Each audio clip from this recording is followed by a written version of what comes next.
Did you know there is actually a phobia when it comes to the number 666? It's called hexacasioi hexacanta hexaphobia. Yeah, it's a legit fear. I mean, people, if their receipt at a store rings up to $6.66, they'll say, throw in a pack of gum or something else just so their receipt doesn't have the mark of the beast. There's a lot of superstition around the number 666. So throw that term around at your next cocktail party. Hexacasia, hexacanta, hexaphobia. Did I say that right? Where does that come from? Well, it comes from Revelation chapter 13, which if you've seen our previous videos, it's part of that center section in the book of Revelation that deals with the woman, the dragon, the beasts, and the male child. And it says, "This calls for wisdom. Let the person who has insight calculate the number of the beast, for it is the number of a man. And that number is 666. Hexacasioi, hexacanta, hex." Now, it is worth noting that in a few Greek manuscripts, it doesn't read hexacasioi, hexacanta, hex. It reads hexacasii, deca, hex. That is 616 or 616. Keep that in mind. We'll come back to it in a little bit. Now, we need to keep in mind that this mark of the beast is part of that story that John is seeing in Revelation, beginning in chapter 12, about the dragon and the beast from the sea and the beast from the land. And if you remember from our last video, that the unholy trinity is representative in the book of Revelation of Satan and the empire of Rome and the local cult of the emperor, or the local authorities that enforced or pressured Christians to worship Rome and to pay homage to it. And so these two beasts that are both representatives of the dragon are performing signs and wonders and are seemingly unstoppable. In verse 14, it says, "Because of the signs it was given power to perform on behalf of the first beast," the second beast, "it deceived the inhabitants of the earth." And this is a technical term throughout Revelation. It's literally the ones dwelling upon the earth, or earth dwellers. "And it ordered them to set up an image in honor of the beast who was wounded by the sword yet lived." And if you remember from our last video, the Nero Redivivus myth and the Rome Reborn myth, both of those are alluded to in this, where Rome seemed like it was on the verge of collapse after Nero literally killed himself by a sword to the head, the throat. But then with Vespasian's rise to power, Rome was reborn in the eyes of the people, and it looked like it had come back to life. And so in Revelation's apocalyptic depiction, the second beast ordered them to set up an image in honor of the beast who was wounded by the sword yet lived. The second beast was given power to give breath to the image of the first beast so that the image could speak, and caused all who refused to worship the image to be killed. So persecution by the second beast toward those who refused to worship the first beast. The pressure of the local emperor cult against those Christians who refused to pay honor and homage and worship Caesar as God. And then this is where we come to the important passage. "It also forced all people, great and small, rich and poor, free and slave, to receive a mark on their right hands or on their foreheads, so that they could not buy or sell unless they had the mark, which is the name of the beast or the number of its name." And then it goes on to say, "This calls for wisdom. Let the person who has insight calculate the number of the beast, for it is the number of a man. That number is 666. Now, this gets overlooked in a lot of popular understandings of 666 as some kind of barcode or vaccine or computer chip that's going to be implanted by a one world government, or any of these other theories that get bandied about online during times of crisis. But Revelation tells the readers, specifically tells the readers, this is a man's number, and let the reader who has insight calculate this number. What does that mean? Well, this is when it's important to understand, again, the context and the history and the cultural background in Revelation. Otherwise, we end up reading all kinds of things into the text. And so in this case, the text is inviting the reader to partake in a little Gemetria. What's Gemetria? Glad you asked. Gemetria was the practice of assigning numbers to different letters of the alphabet. And so each letter in the Greek alphabet, or the Hebrew alphabet, or the Latin alphabet, or any other languages that practiced Gemetria, each letter represented a number. So by converting the letters of a name into numbers, you could then come up with the number of that person's name. So just using this example, let's say somebody's name was Eddie. Well, Eddie, E, that's 5, D is 4, another D is another 4, I is 10, and another E is 5. So you add those up, and if my math is right, you get 28. So Eddie could say, my number is 28. Now, this isn't conjecture. There's been graffiti that's been uncovered that says something like, I love the woman whose number is, and I can't remember the exact number, but Gemetria was a known practice in the Greco-Roman world.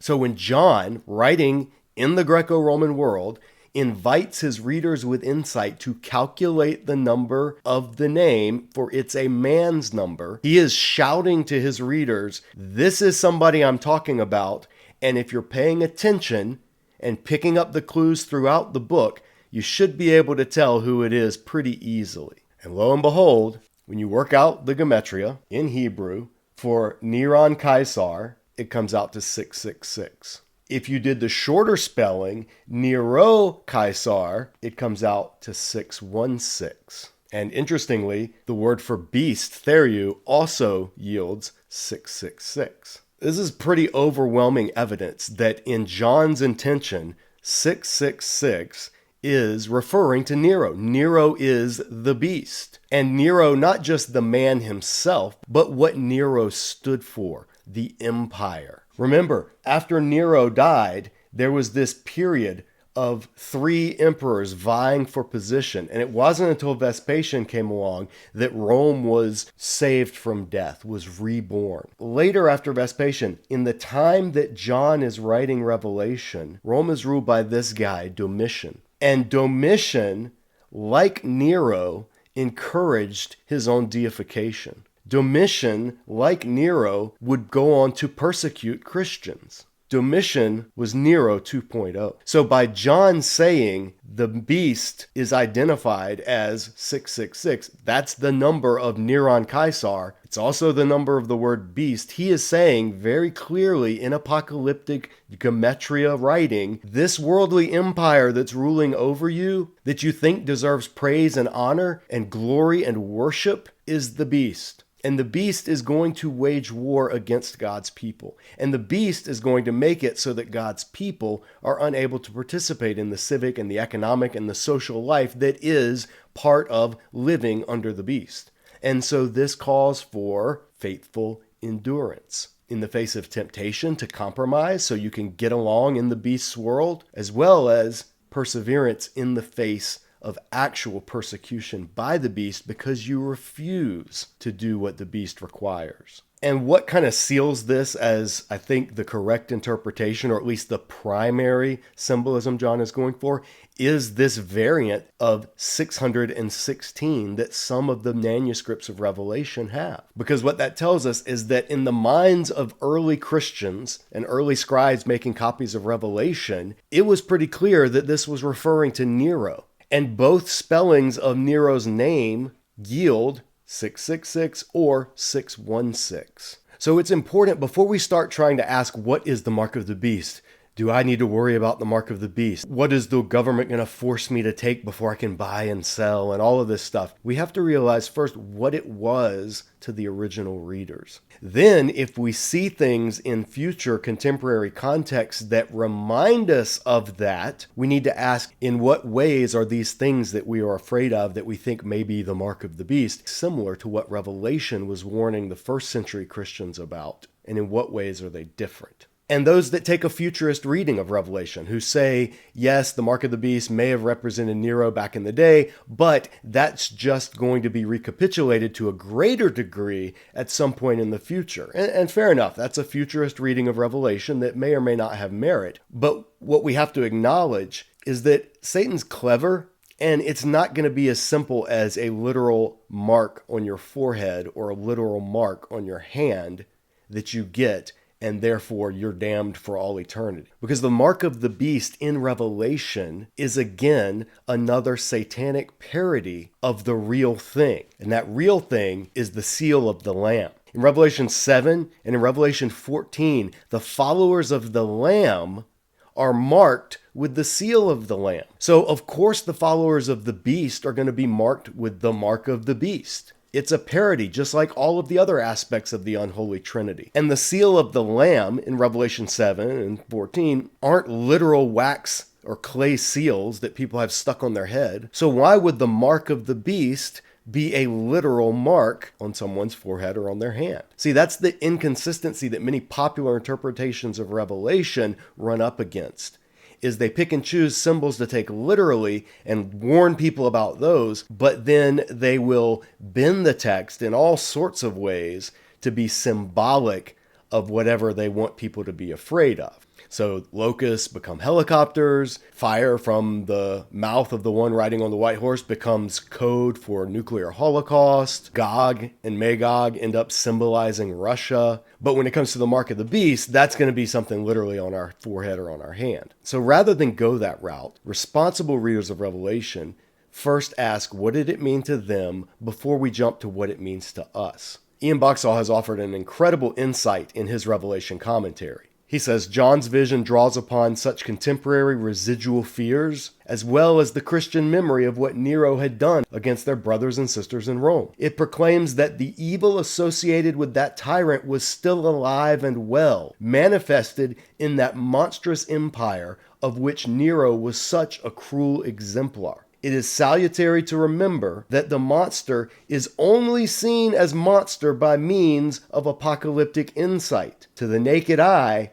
it looks impressive, beneficent, and deserving of gratitude. And that's the thing to remember about the beast in Revelation. To the eyes of the world, the beast was portrayed as the beneficent, peace-bringing, prosperity-inducing Roman Empire, with the emperor at its head and symbolized by the virtuous, wise, and beautiful goddess Roma seated on 7 hills. And that entire structure is what Christians were facing in the first century, and what Christians have been facing all throughout church history. Even at those times, especially at those times, when the church has willingly exhibited all of the traits of the beast. And throughout it all, Revelation has been pleading, has been crying out to followers of Jesus, pay attention. What you think is true is not true. Look at this through the eyes of heaven. I love the way N.T. Wright puts it in Revelation for Everyone. He says what John is doing at this point is sketching the larger, darker picture within which the little local struggles of the churches must be seen if they're to make sense, and if the challenge to uncompromising witness is to make sense. Only when we remember the dragon and the monster, or the beast, do we realize what a deadly serious thing Christian faith, patience, and holiness really is. Only through the eyes of the apocalyptic revelation of Jesus do his followers see the allure and the lies of the powers of this world, and are able to resist taking the mark of the beast. Not by refusing to get vaccinated or making sure our receipt at the store doesn't tally up to $6.66 or any of those other superstitious applications, but rather by looking at the power structures of this world, by looking at the empires of this world, by looking at all of the parts of this world that seem to be invincible and put themselves in the place of God and saying, no, my allegiance is to the Lamb, not to the beast. So I hope this helps you as you're encountering the mysteries and the wonder of the book of Revelation through your studies. Now, for a slightly more ridiculous summary of all of this, be sure to check out our lecture here by Professor Beastman at Superhero Seminary on the mark of the beast. I mean, who better to talk about the mark of the beast than an actual beast? And for more on Revelation, as we've been reminding you in all of these videos, the entire course here at Disciple Dojo, Revelation, A Guided Tour of the Apocalypse, is entirely free. And you can do that individually or as a small group or even as a whole church. There's more cool stuff to come as we continue to unpack Revelation and pull back the curtain on what it's trying to reveal. So be sure to subscribe to the channel if you haven't already and click the notifications icon so you'll know when more content is available here at Disciple Dojo. Thanks for watching, and we'll see you next time.